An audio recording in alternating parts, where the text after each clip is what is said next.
ini saya akan menceritakan yang berjudul Asal-usul Gunung Jempol.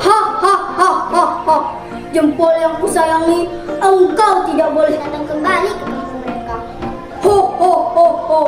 Aku lapar. Cepat, jika kalian menolongku, aku berjanji tidak akan berbuat jahat lagi. Akhirnya aku berhasil menemukan mata air.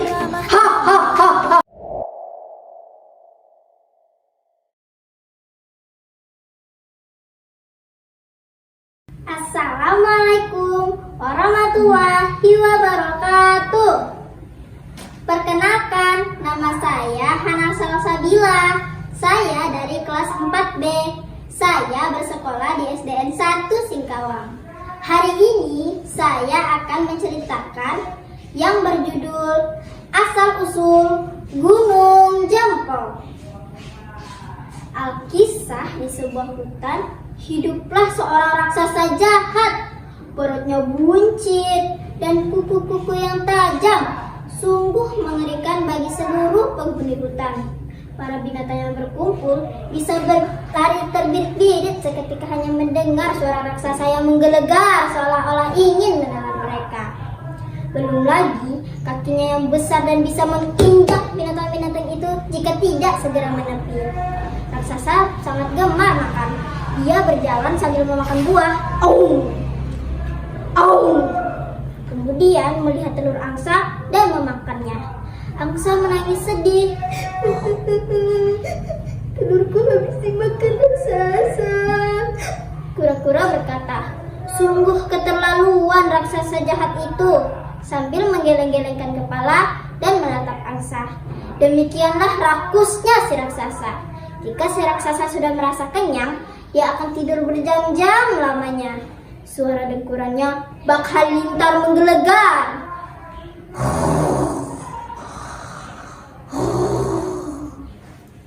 Jika sudah bangun, si raksasa akan kembali mencari makanan.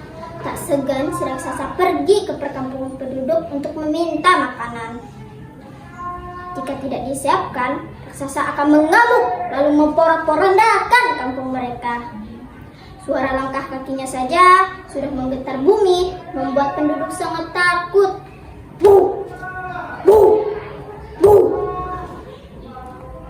Maka dengan terpaksa, penduduk bergotong royong menyiapkan makanan yang banyak untuk si raksasa. Asal penduduk merasa aman. Berkali-kali penduduk mencoba melawan, tetapi hanya sia-sia, malah membahayakan nyawa mereka. Penduduk hanya bisa bersabar. Ada satu keunikan si raksasa. Raksasa ini sangat menyayangi jempol tangan kanannya. Setiap selesai makan, jempol tangan kanannya harus bersih. Jempol yang kusayangi, engkau tidak boleh kotor. Tawa raksasa puas. Begitu ia tidur, jempolnya selalu didekapnya erat-erat. Pada suatu hari, musim kemarau panjang pun tiba. Berbulan-bulan lamanya tidak turun hujan.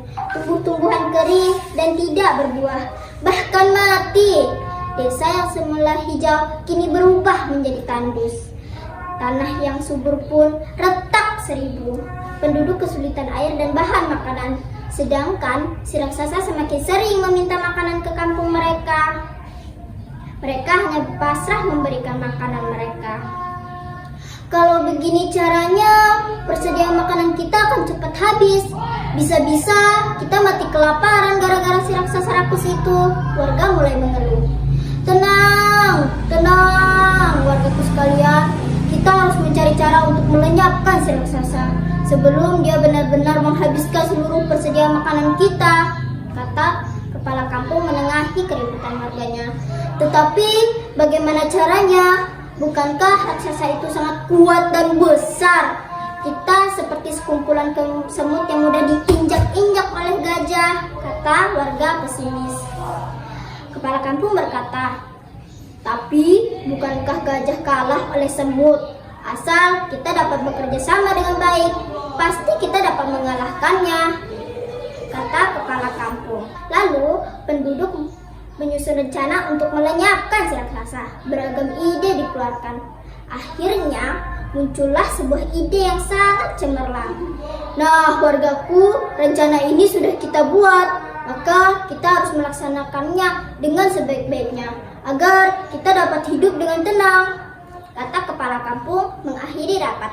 Keesokan paginya, sesuai yang diharapkan, raksasa datang kembali ke kampung mereka. Ho ho ho ho, aku lapar. Cepat, siapkan makanan yang banyak untukku. Teriak raksasa lantang. Warga pun mulai berkumpul sambil membawakan makanan untuk raksasa. Ha ha ha ha ha. Beginilah yang kuharapkan. Aku baru bangun tidur dan sangat lapar sekali. Makanan itu pun dilahapnya rakus sampai habis.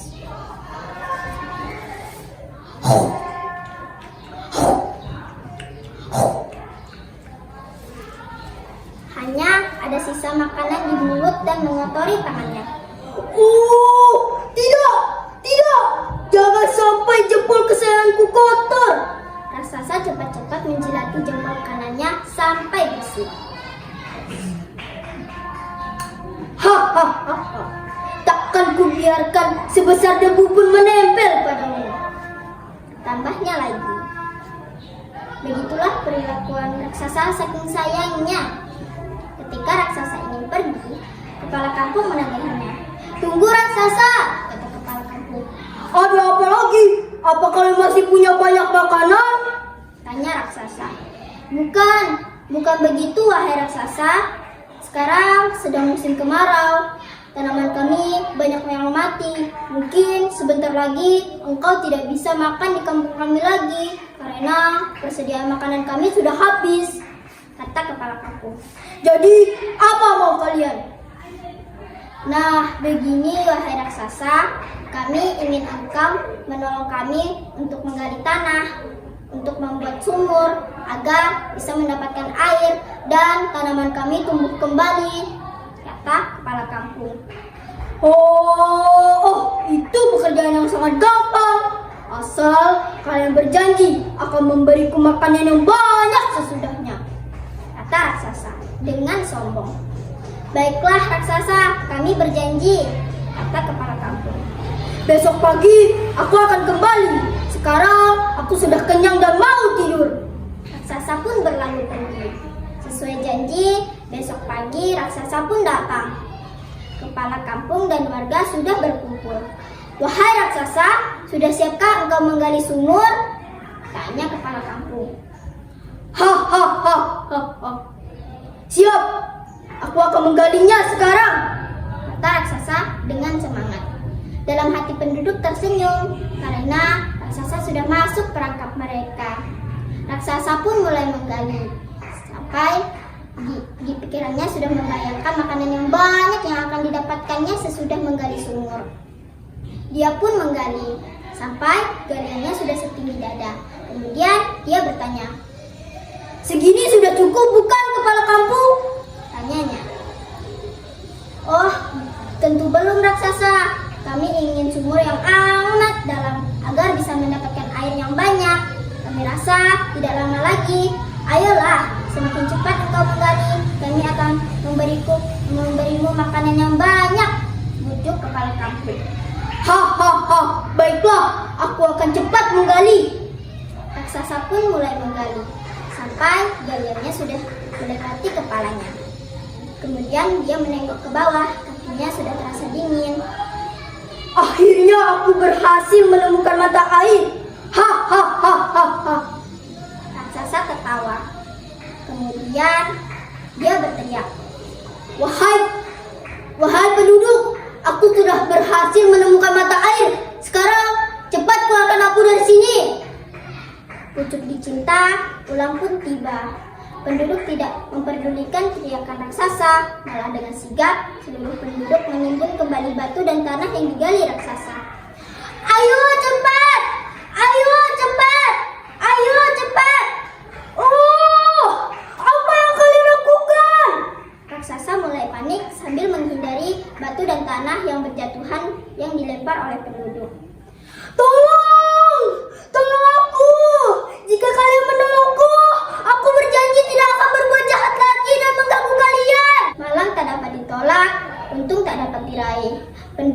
tidak mempedulikan rintihan raksasa. Sebelum akhirnya raksasa itu tertimbun habis, dia mengangkat jempol tangan kanannya ke atas. Rupanya, dalam keadaan apapun, raksasa tetap mengingat jempol tangan kanannya yang disayanginya.